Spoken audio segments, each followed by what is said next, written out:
Alhamdulillah, Alhamdulillahil wahidil ahadis somad, alladzi lam yalid wa lam yulad wa lam yakul lahu kufuwan ahad. Ahmaduhu subhanahu wa ta'ala wa azkuruh wa usni alaihi wa nukabbiruh wa nastahdihi wa nastaghfiruh wa nusalli wa nusallim Muhammadin sallallahu alaihi wasallam wa ala alihi wa ashabihi wa man da'a bi da'watik wa iqtada bi sunnatik ila yaumil la raiba fi. A'udzu billahi minasyaitonir rajim. Bismillahirrahmanirrahim. Ya ayyuhalladzina amanu taqullaha haqqa tuqatih wa la tamutunna illa wa antum muslimun. Rabbi shrah sadri wa yassir li amri wahlul 'uqdatam min lisani yafqahu qawli. Uhayyikum bi tahiyatul Islam, tahiyatul mubarakah, tahiyatul fil ahlil jannah. Assalamualaikum warahmatullahi wabarakatuh.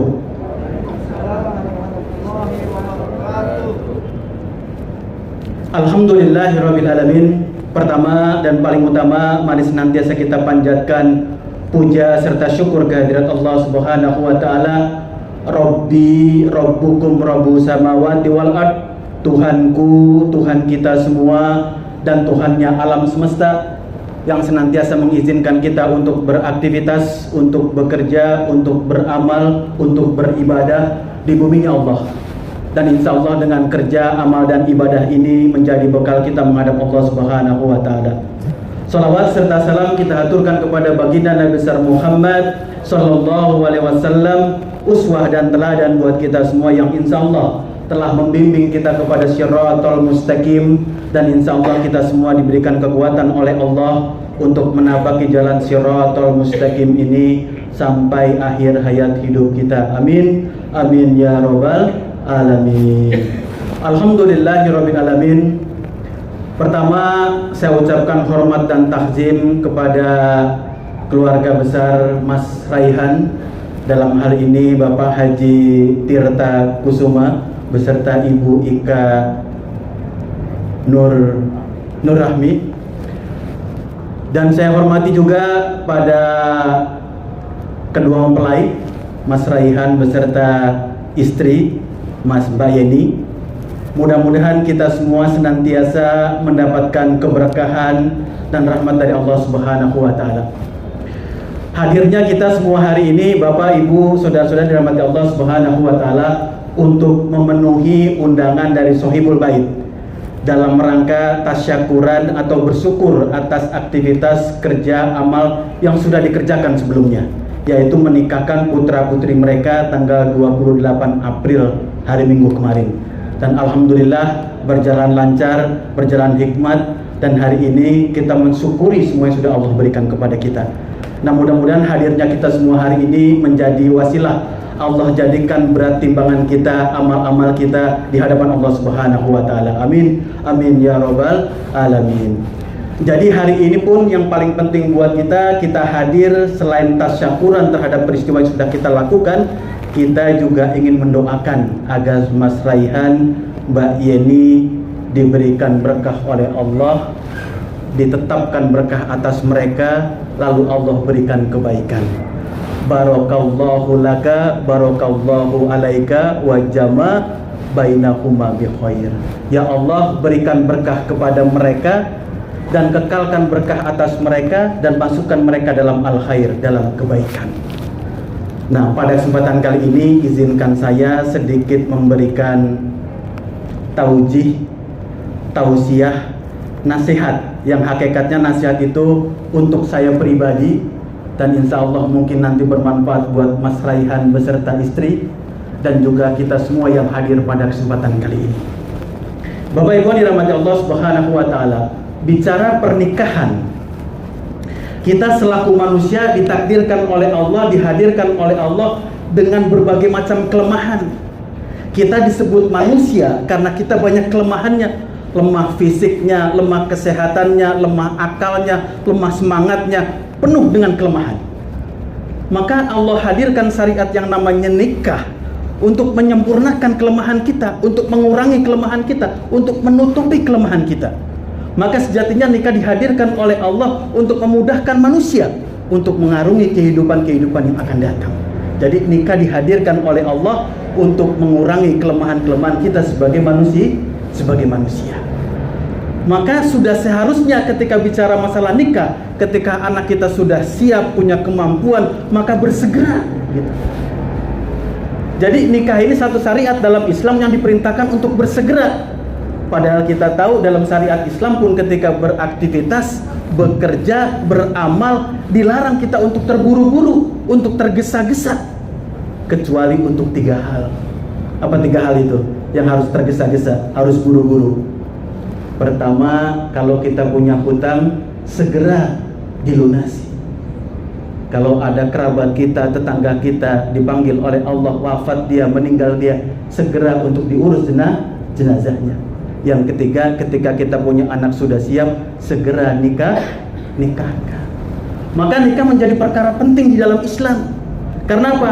Karena syariat ini dihadirkan oleh Allah sebagai bukti cinta Allah kepada kita. Maka seyogyanya kita, kalau kita cinta kepada Allah, kita tunaikan syariat yang namanya nikah. Dan nikah ini perkara penting dalam Islam.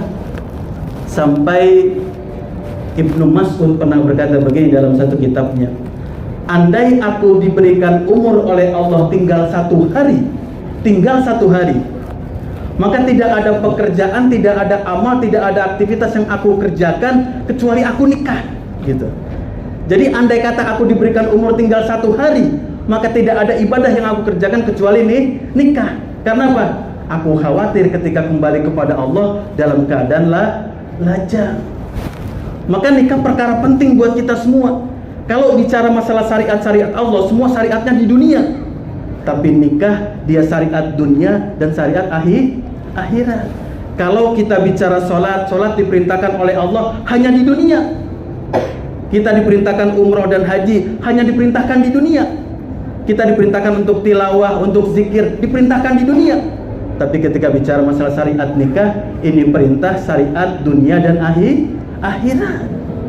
Siapa yang nikah di dunia bisa membawa anak istrinya, dia dipertemukan kembali oleh Allah di surga. Bahkan nanti Allah menikahkan hamba-hamba yang diinginkannya di surga nanti. Jadi ini syariat dunia dan akhirat. Ini syariat penting gitu. Maka bersegera. Ada nggak di kita yang hari ini belum nikah? Ada yang belum nikah? Ada yang masih jomblo? Yang di belakang? Ada nggak? Coba ditunjuk yang mana yang jomblo. Oh yang itu. Segera nikah gitu. Jangan kayak pepatah, berakit-rakit ke hulu, berenang-renang ke tepian. Semua udah ke penghulu, dia lebaran sendirian gitu. Jadi segera. Jadi nikah ini perkara penting dalam Islam, bersegera kalau kita mampu.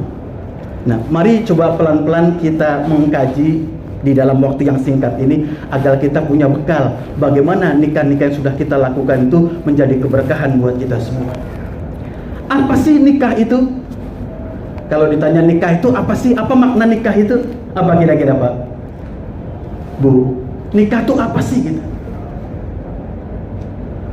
Allah kalau menyebutkan nikah dalam Al-Quran disebutkan dengan 3 kata. Apa 3 kata itu? Nikah disebutkan oleh Allah dengan mitsaqun ghalidhah, perjanjian yang berat. Dan Allah sebutkan juga nikah dalam Al-Quran itu min ayatihi, ayat-ayatku, tanda kekuasaanku. Lalu Allah juga sebutkan uqdatun nikah, perjanjian yang kuat gitu. Jadi ketika bicara nikah Allah sebutkan dalam Al-Quran dengan 3 konotasi tadi itu. Pertama ayatihi, min ayatihi. Jadi ternyata nikah itu adalah ayat-ayat Allah. Pernah nggak kita sadari ternyata kita nikah kemarin itu atau puluhan tahun yang lalu itu, nikah itu ayat Allah. Kalau nikah ayat Allah, maka tidak ada ayat Allah yang kecil, yang sederhana, yang remeh, tidak ada. Semua ayat Allah besar dan mulia. Begitupun dengan nikah. Nikah tidak ada yang kecil, tidak ada yang remeh, semua besar dan mulia.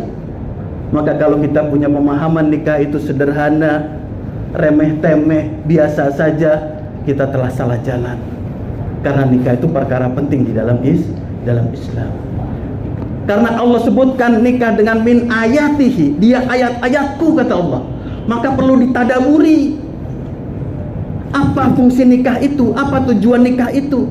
Bagaimana nikah yang benar itu? Apa bekalnya? Perlu dipelajari. Karena Allah katakan min ayatihi, ini ayat-ayatku. Jadi harus ditadaburi. Nah, kalau Allah bilang ini ayatku, Al-Quran itu disebutkan oleh Allah sebagai pembeda.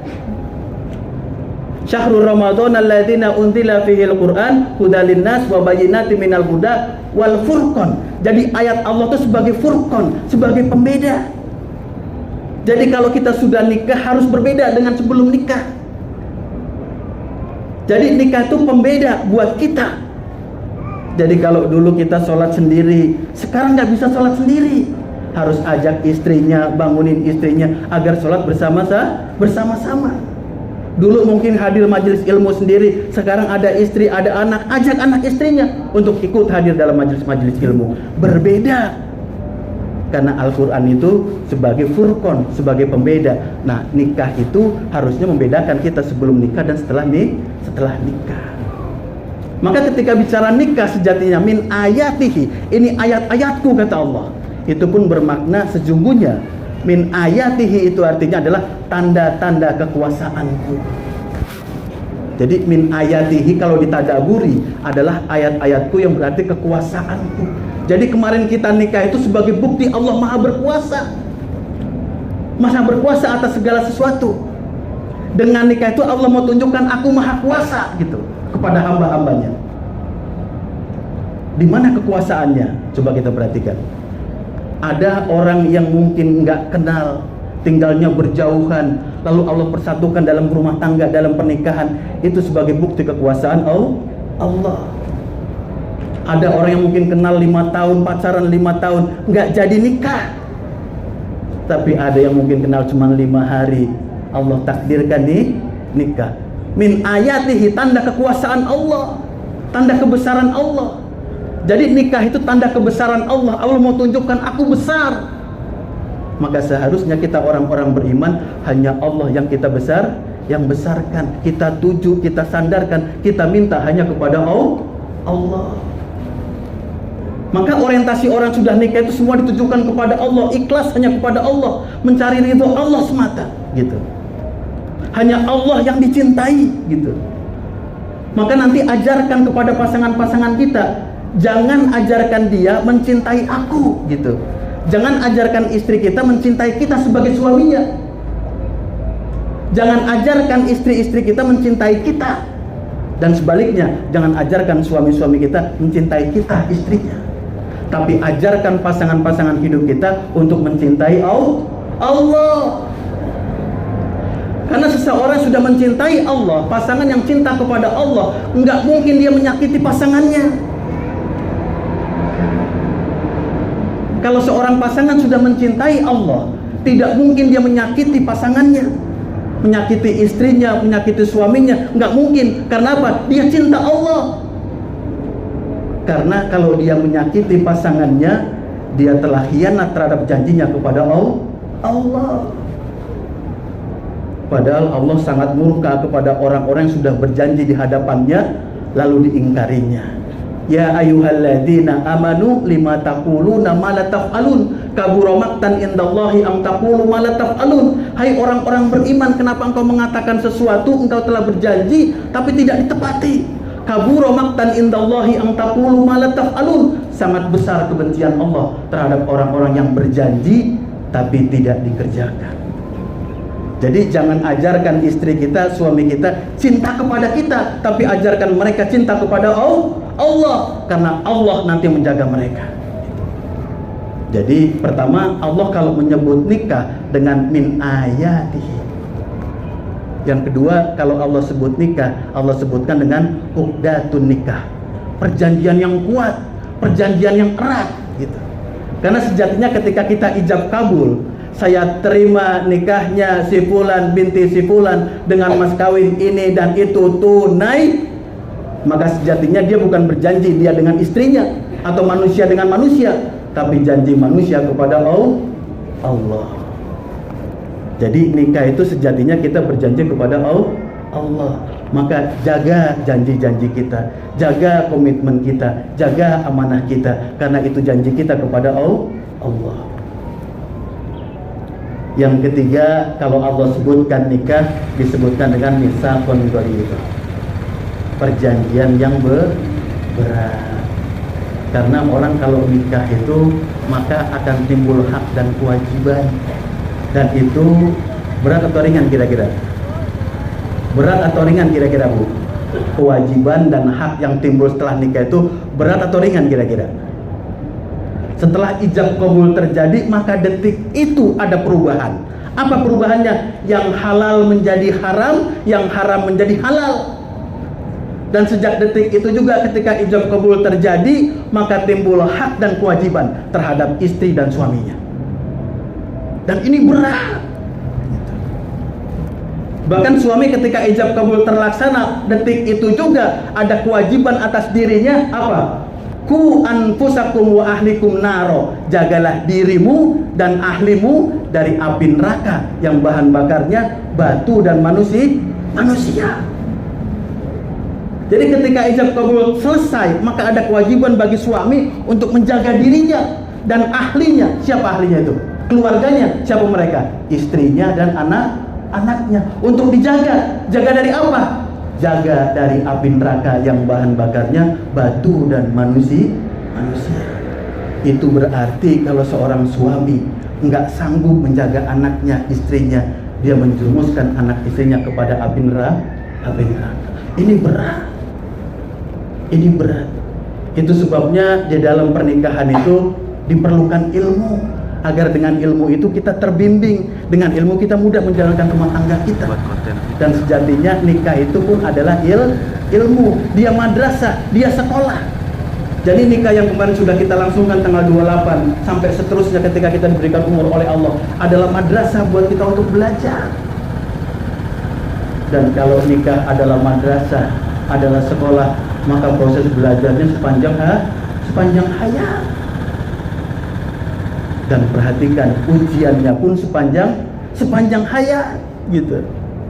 Jadi karena ini sekolah yang panjang proses belajarnya, panjang juga ujiannya gitu. Dan pasti dibutuhkan ujian agar apa? Agar kita naik kelas gitu.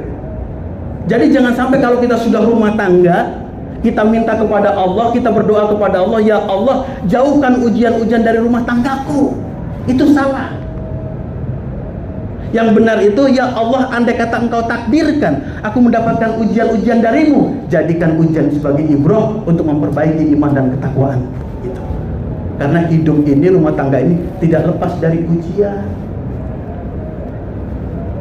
Jadi rumah tangga yang senantiasa diberikan ujian oleh Allah, cepat dia naik kelas.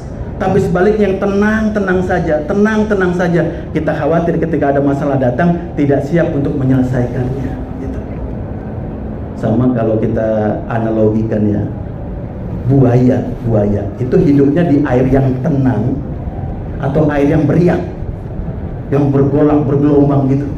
Buaya itu hidupnya di air yang tenang atau yang beriak. Di mana kira-kira? Di air yang tenang. Di situ tuh ada buaya. Jarang kita lihat ada buaya di air yang beriak, yang berombak sedemikian rupa. Jarang. Dia di tempat yang tenang, air yang tenang. Nah, kita khawatir kalau rumah tangga kita tenang saja. Istrinya tenang, suaminya tenang, anaknya tenang, rumah tangganya tenang. Kita khawatir di situ ada apa? Ada buaya. Kita khawatir. Nah, nikah itu dihadirkan oleh Allah untuk kita mendapatkan ujian. Dengan ujian Allah naikkan derajat kita.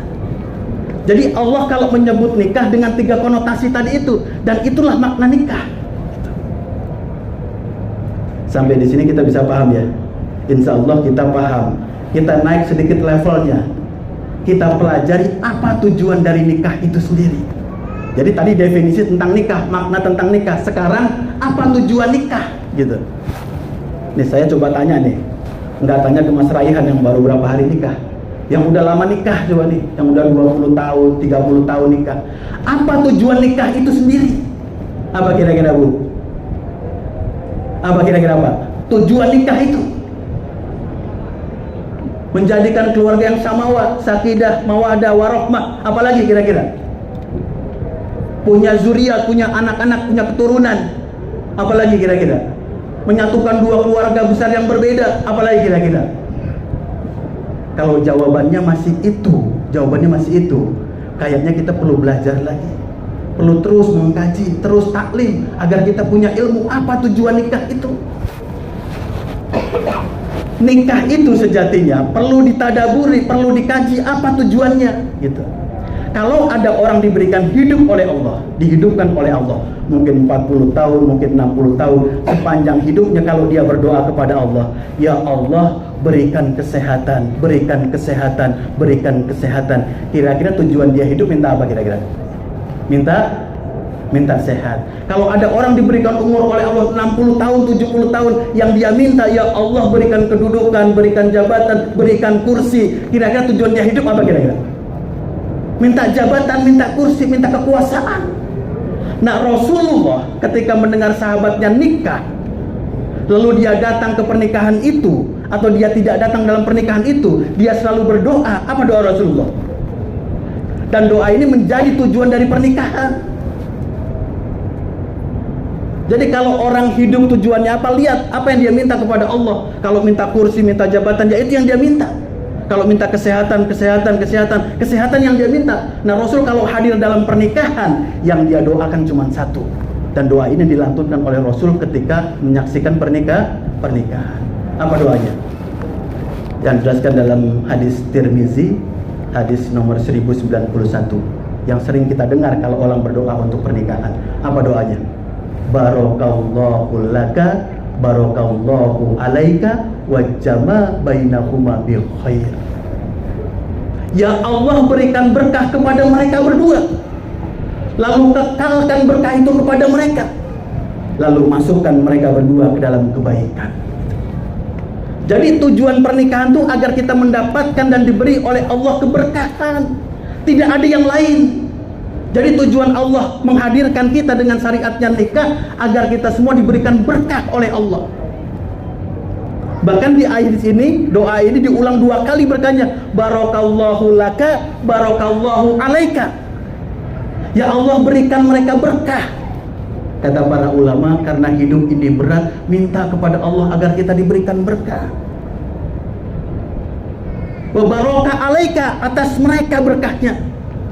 Nah, berkah itu nggak cuma berdiam diri, harus dicari. Jadi tujuan dari pernikahan tidak ada lain kecuali agar Allah berikan keberkahan kepada kita. Titik. Tidak ada yang lain. Kalau ada yang dibilang samawa, itu cuma perantara. Menyatukan 2 keluarga besar itu perantara saja. Mendapatkan zuriat anak-anak itu perantara saja. Tujuan akhirnya agar Allah berikan berkah kepada kita. Berkah, bukan berkat. Berkah. Kalau berkat beda. Berkah. Allah berikan berkah kepada keduanya. Nah, sekarang permasalahannya bagaimana cara mendapatkan berkah itu. Nanti buat PR juga, nanti buka di rumah surat Ar-Raf surat 7 ayat 96. Allah menjelaskan bagaimana caranya agar Allah berikan berkah kepada kita. Kata Allah dalam firman-Nya, walau anna ahlal qura amana wa taqaw la fatahna alaihim barakatun minas sama wal ard. Andai penduduk suatu negeri beriman dan bertakwa kepada Allah, maka Allah limpahkan berkah dari langit dan bumi. Jadi kata Allah, kalau engkau ingin mendapatkan berkah, tingkatkan iman, tingkatkan takwa. Ini 2 cara agar Allah berikan berkah kepada kita. Dan itu pun bermakna, artinya nikah itu tujuannya untuk menyempurnakan iman kita dan untuk menyempurnakan ketakwaan kita. Sampai sini paham nggak kira-kira Pak? Jadi nikah itu bukan cuma sekedar punya anak. Maka agenda setelah kita nikah harus dirubah. Jangan pertama-tama agendanya adalah kita mau punya rumah di mana, mau kendaraannya apa, mau punya anak berapa. Tinggalkan itu semua. Program kita, fisik kita pertama kali bagaimana menyempurnakan iman kita, bagaimana menyempurnakan takwa kita. Kenapa? Karena dengan takwa itulah kita bisa kembali Allah dengan selamat. fatazawwadu fa inna khairaz zadi taqwa. Berbekalah kalian dan sebaik-baik bekal adalah takwa. Nah, udah dapat 2 poin tuh, makna pernikahan, yang kedua tujuan dari pernikahan. Masuk tahap yang ketiga. Mau nggak pernikahan yang sudah kita kerjakan, kita tunaikan, kita laksanakan berapa waktu lalu menjadi pernikahan yang membahagiakan kita? Mau nggak kira-kira? Insya Allah. Buat kita yang sudah puluhan tahun menikah juga harus disadari nih, ternyata nikah yang kita laksanakan itu harus bisa membahagiakan kita, baik dunia maupun akhirat. Maka ada tiga bekal, 3 pesan yang insya Allah 3 bekal dan pesan ini menjadi oleh-oleh lah buat kita semua. Nanti ketika kembali ke rumah masing-masing, ingat 3 bekal ini agar kita dibahagiakan oleh Allah dengan pernikahan kita masing-masing, agar nikah yang sudah kita kerjakan kemarin itu menjadi wasilah Allah bahagiakan kita dunia dan akhirat. Apa syarat yang pertama? Apa bekal yang pertama? Yang pertama, jaga dan perbaiki sholat kita. 1.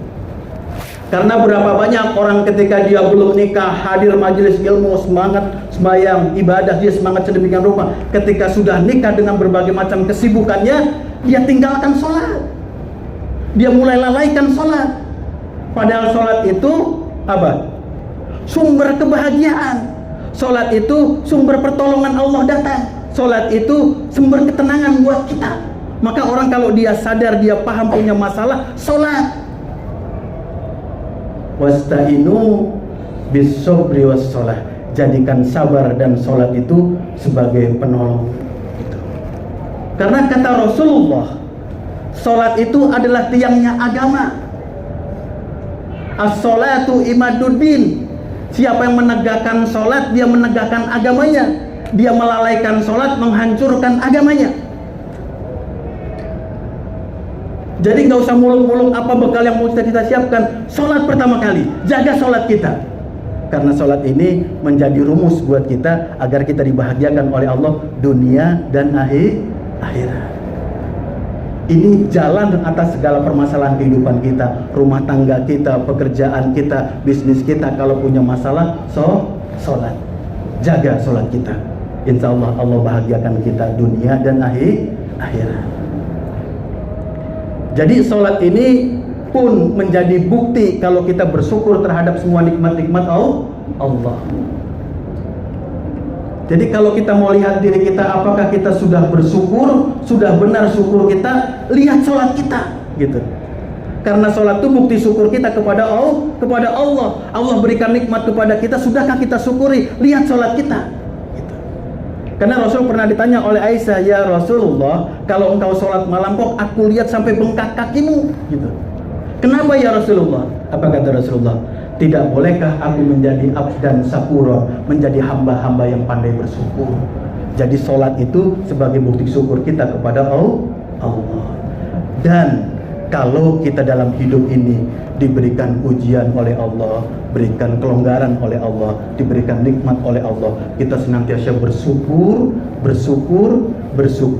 maka Allah akan tambahkan nikmat kepada kita. Dan nikmat itu tidak semerta-merta harus kuantiti, bisa juga dia quality, kebahagiaan, kegembiraan, ketenangan. Itu yang Allah hadirkan kepada kita kalau kita pandai bersyukur. La in sakartum wa azidanakum wa la in kafartum inna adzabi lasadid. Aku maklumatkan, kata Allah, aku berjanji kalau ada hambaku mensyukuri nikmatku, pasti, kata Allah, aku akan tambah nikmat kepada mereka. Tapi kalau mereka kufur terhadap nikmatku, sungguh azabku sangat pedih. Jadi bekal yang pertama, rahasia yang pertama agar pernikahan kita menjadi pernikahan yang bahagia dunia akhirat, jaga dan perbaiki sholat kita. Yang kedua, ketika sudah melangsungkan akad nikah, sudah nikah kita, maka jadikan pernikahan itu sebagai sarana untuk meningkatkan bakti kita kepada orang tua. Jadi setelah sholat sebagai bekal pertama, yang kedua bakti kepada orang tua. Orang tua yang membesarkan kita, yang mendidik kita, yang menjaga kita, merawat kita, menyekolahkan kita sampai kita besar. Bahkan sampai kita nikahkan pun dia yang menikahkan kita. Maka setelah nikah tidak ada pekerjaan yang paling penting. Bakti kita kepada orang tua harus ditingkatkan. Jangan sampai justru setelah nikah orang tua kita tersakiti hatinya, mungkin dengan lisan kita, ucapan kita, perbuatan kita, tingkah laku kita. Nikah sebagai sarana awal untuk kita berbakti kepada orang tua. Karena bisa jadi nanti ketika kita berumah tangga banyak kesulitan kita hadapi. Bisa jadi kalau kita pelajari ada tingkah laku kita, perbuatan kita, lisan kita yang menyakiti orang tua kita. Maka nanti cek, kalau kita diberikan hidup oleh Allah, kadang kok susah hidup, banyak betul ujiannya, kok sengsara betul hidup ini. Cek hubungan kita dengan orang tua. Ada nggak ucapan kita yang menyakiti mereka? Ada nggak tingkah laku kita yang menyakiti mereka? Kalau ada, berhenti, perbaiki dengan bakti kepada orang tua. Dan bisa jadi juga ketika kita sukses, kita bahagia, punya prestasi, punya apa yang kita inginkan di dunia, itu tidak lepas dari doa orang tua kepada kita. Maka kunci yang pertama itu bakti kepada orang tua. Jadi sholat, bakti kepada orang tua, dua kunci utama yang harus kita kerjakan agar bahagia pernikahan kita, dunia dan akhirat. Bahkan ada kisah menarik. Fatimah, putri Rasulullah, ketika akan menikah, dia dilamar oleh 3 pemuda, 3 laki-laki. Yang pertama oleh orang beriman yang kaya raya, namanya Abu Bakar As-Siddiq. Yang kedua, Fatimah dilamar oleh orang beriman yang pemberani, namanya Umar bin Khattab. Fatimah dilamar oleh pemuda yang ketiga, pemuda yang beriman tapi miskin, namanya Ali bin Abi Thalib. Lalu siapa yang akhirnya dipilih oleh Fatimah sebagai suaminya? Siapa kira-kira? Yang dipilih oleh Fatimah adalah Ali bin Abi Thalib. Kenapa? Karena dia ingin berbakti kepada orang tuanya. Karena ternyata Rasulullah menunjuk Ali sebagai calonnya Fatimah. Jadi sebelum datang calon yang lain melamar Fatimah, Rasul sudah menyampaikan sarannya agar engkau menikah dengan Ali. Nah, Fatimah memilih Ali karena ingin berbakti kepada orang tuanya. Perhatikan, karena bakti orang tua itu menjadi jalan kebahagiaan pernikahan kita, dunia dan akhirat. Yang ketiga, bekal yang ketiga yang harus kita pahami, kita miliki ketika dalam pernikahan, semua manusia tidak ada yang sempurna. Punya kesalahan, punya kekhilafan, punya keteledoran, maka pasti nanti dalam rumah tangga suami bikin masalah, istri punya masalah, itu biasa dalam rumah tangga. Semua manusia itu penuh dengan kelemahan dan sering berbuat dosa. Tapi kata Allah melalui Rasulnya, kalau orang berbuat salah, berbuat dosa, segera bertaubat, segera istighfar. Kullu bani Adam khoto'un wa khairu khoto'un tawabina. Semua anak cucu Adam itu berdosa, dan sebaik-baik orang yang berdosa itu bersegera bertaubat. Jadi kalau kita punya salah di rumah tangga, sering kasar, sering bentak, sering nyakitin pasangan kita, istighfar kepada Allah. Karena orang kalau nggak pernah istighfar, dosanya terkumpul,